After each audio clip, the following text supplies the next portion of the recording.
Kamamshi, almost done na tayo sa ating ginawang biko.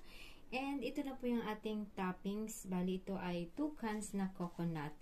So, mga kamamshi, mag-crave din sana kayo para makagawa din kayo nito mga kamamshi. So, ayan, mga kamamshi, almost done na po talaga. So, ganito natin para lahat merong toppings mga kamamshi. So, ayan.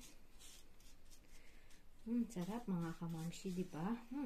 Nangangamoy toppings yung bahay natin mga kamamshi. So, almost done. So, ayan na mga kamamshi. Thank you everyone. Ciao, ciao!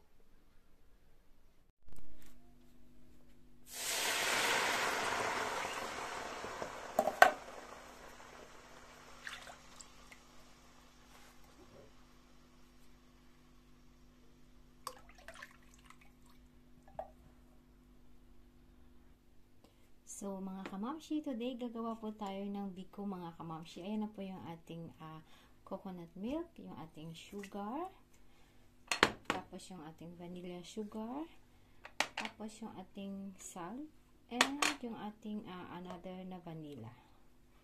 And mix lang natin, and then medyo matagal po ito mga kamamshi. So, ganyan talaga pag biko mga kamamshi. So, wait lang natin.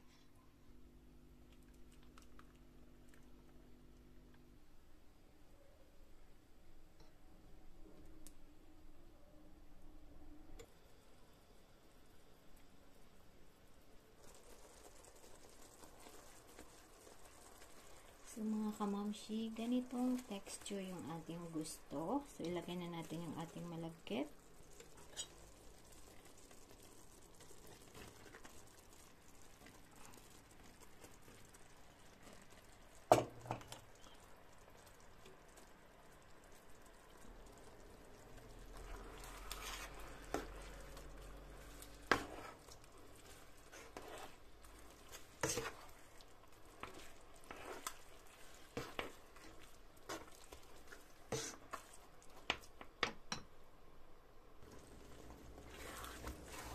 So, ayan na po mga kamamshi yung ating biko. So, perfect talaga to mga kamamshi later para sa ating coffee. So, ayan, biko kayo mga kamamshi. So, kasi today is death anniversary ng nanay namin. So, ayan, meron akong konting pabiko. So, mga kamamshi, ayan, sharing lang. So, let's go mga kamamshi, yung ating biko. So, ayan. So, lagay lang natin later ng toppings mga kamamshi para saktong-sakto talaga yung sarap ng ating biko. So, ayan.